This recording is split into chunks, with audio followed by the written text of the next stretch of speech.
Hi guys, what's going on, and welcome back to an episode of Conqueror's Blade. So today, Imperial Pike Guards. So these guys here, let's take a look at them on the unit tree because this is what we're going to be covering.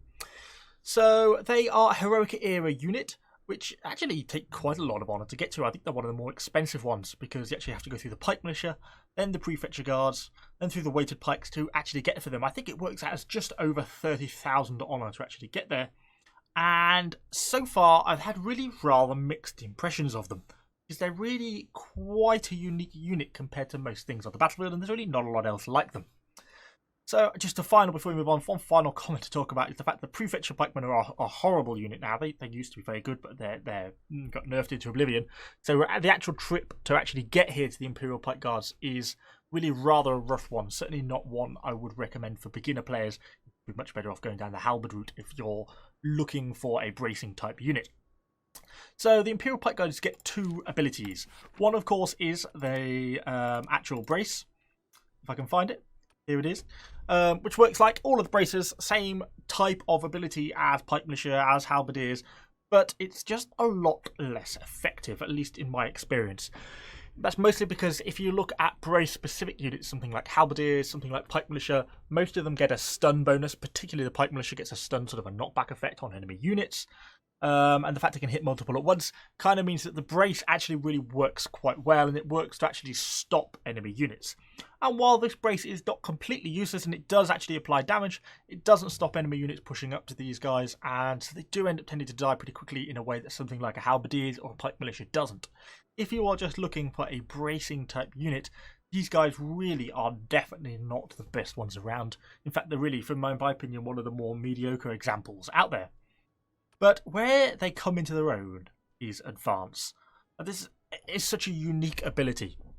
Basically, it has the effect of meaning the enemies, your friendly soldiers, your pike guards, lower their pikes and just walk forwards for around 10 seconds in the direction you tell them to walk into. And it will push and hit and knock back anything that it touches, and does quite a lot of damage in the process. And by anything, I mean this includes winged hussars, it includes iron reapers, includes anything that, a full shield wall of spear guards. They will hit into everything and push them back. Now that is pretty useful. The challenging aspect of this comes into the fact that once this ends, you're then pushed right into a large group of enemies, and if you don't have enough support there, you'll find the fact you'll get diminished extremely quickly. You'll suddenly go from plenty of health to no health, and that's kind of where they can be quite challenging to get the hang of. At least that's what I've found so far. And also kind of getting them into position, because they're quite a slow unit. They do have the sluggish. They feel very marginally quicker than the spear guards, but I don't think they're a lot, if any at all. And so they're kind of not very fast to get into position, to then get your advance going can be a little bit of a challenge. So we'll actually hop into some gameplay here in a minute and take a bit of a look at actually how I've been getting on with them. But just to touch on the stats very briefly, they do have really good AP penetration on their piercing damage. But their piercing damage itself is actually relatively low, which I think is part of the reason for the problem with the brace. It means that the damage they get isn't that high. I think this could probably be bumped up better with doctrines. Something I've not actually got any piercing damage doctrines. I must have opened about 30 of them and not a single piercing damage. And I've been slowly working my way down the top veterancy line. I'm one level away from getting the ultimate one effectively on this line, which should make a massive increase to the amount of damage they are capable of doing. But with the way the current XP is at the moment, grinding to level 15 is a fairly lengthy process. It's been made a little bit easier by some of the Halloween events we've had recently. But yes, in a normal day-to-day unit, it's going to be quite hard actually getting down just to level 15, or at least takes a fair few battles. Anyway, let's actually hop into some gameplay now, take a bit of a look at them, see how they actually play out, and I shall see you all actually in the battles. So we are on to our first fight, and there's quite a skirmish going on B with an absolute ton of defenders as I move in and get set up. And you can see as we get our advance going, look how many kills we get as we push into this point. And this is where this unit excels. We clear a path through, we even stop the cavalry charge, and then as we go into the brace, it stops the last few units at the back of that cavalry. And we just sort of killed 30-40 units there within like 5 seconds. And that ability, that strength to push through, makes it kind of the ultimate breakthrough unit. And that's where its true strength lies, in my opinion. You know, without sounding too immodest, we really just cleared that way onto that point really rather quickly. You know, we had support, which really helped, but being able to do that by going to push and kill so many so quickly, it really allowed the most of our units to push through, and we're now actually onto the B point and capping. But transversely, I think now we've actually done that and secured it, the weakness of these pike guards starts to come in. Now what do?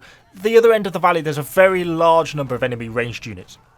I'm trying to currently hide the pike guard behind those men-at-arms, kind of giving me a little bit of shield protection. And thankfully, a very nice guy with some spear sergeants pushes in and starts to actually get the kills, which enables us to secure the cap. But against range, these guys are just terrible. Like any pike or halberd unit, they have no shields and they are super vulnerable to range. They don't have bad armor values, but it doesn't protect them when they start getting hit by longbows or any sort of ranged unit really, and you just find they die super quickly. I managed to use them to push through a little bit more onto the point, and then just before my advance runs out, I put them back into a brace.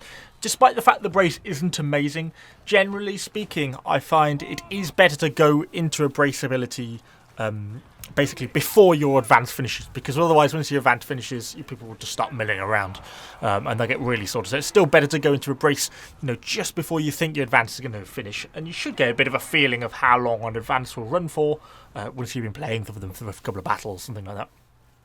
So I kind of basically pull them back, let the rest of the team clear out those ranged units, and now we're kind of back on the advance.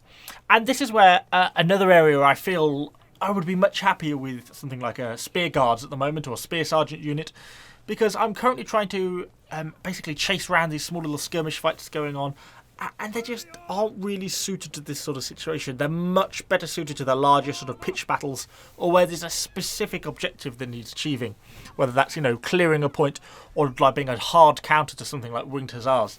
You know, it is seriously satisfying and great fun when you can be that hard counter to a very high tier, heroic hero or golden era cavalry unit. And that's certainly an ability well worth having on the battlefield, but it doesn't make it a very well-rounded unit. At least that's kind of how I've found it so far.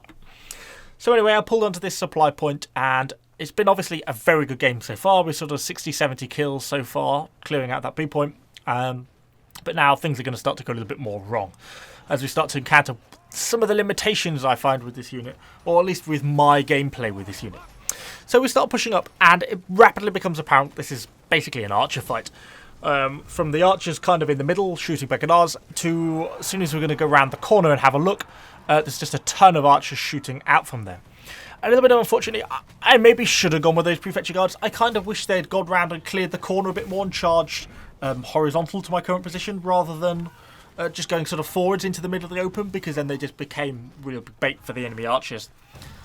Because if I can get a clear, if they could have gone around the corner, soaked up some of the damage sort of in support, I think it would have been a lot easier for them to be push my park guards around, set up, and sort of advance into the enemies around that corner. But without that ability, I will not be able to set up and start advancing without really getting killed sort of really early on. So that's how I'm kind of stuck. I really don't know what to do at this point. You can sort of see my indecision, and I can't quite decide what to do. I don't want to just stand here and die, but I don't want to throw the whole unit away in just some sort of aimless charge around the corner, which is kind of what I felt was happening. And I also felt the rest of the team wasn't really ready yet. People were still fighting outside on the other end of the door. The other end of that little archway, they weren't really ready to push in, so I was kind of umming and ahhing. Then we do start to get a little bit more support coming in. I'm starting to think, oh, well, maybe we have got a bit of potential. We've got these men-at-arms here and some halberdiers. And long story short, I end up just sort of trying to take the initiative and advancing. And there's going to be kind of a little interesting point here in a minute as we go around this corner. Because you're going to see there's another unit of an Imperial Pike guards just around the other side. So we start to clear this corner. I didn't do it particularly neatly. But if you look in the distance, you can see someone's just activated the advance on their Imperial Pike guards. And then I set mine off. But because he activated his just a few seconds before mine, it means his win, if that makes sense. So it's he who activates his Pike Guard advance first who will win. And so because I was that little bit slower in doing it, a little bit less attentive to my unit, then that basically I didn't do any damage to him, because his advance is superior, and the advance just causes massive amounts of stun to my unit, so it means my unit can't really fight back. And so unfortunately we lose the unit. It is a real shame. I think it would have easily been a 100 kill plus game if if that hadn't kind of happened there. But it did kind of demonstrate kind of nicely one of those little mechanics and how it actually works. We just kill a little noob there, a Daybreaker noob. And then as we push on to the rest of the game, and that pretty much secures the cap for us. As the rest of the team then pushed in. And obviously even without my unit, even without me contributing anything, the rest of the team does a really good job clearing the point. And so that's really what I've found their niche to be so far in this game.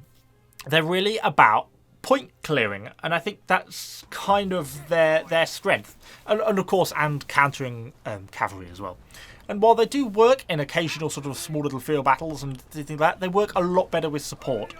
And even though they can function without support, it tends to be a bit of suicide. So this situation here, we're about to lose point C. I was kind of desperate because we were losing a lot, and I just rushed them up and immediately spammed them into advance.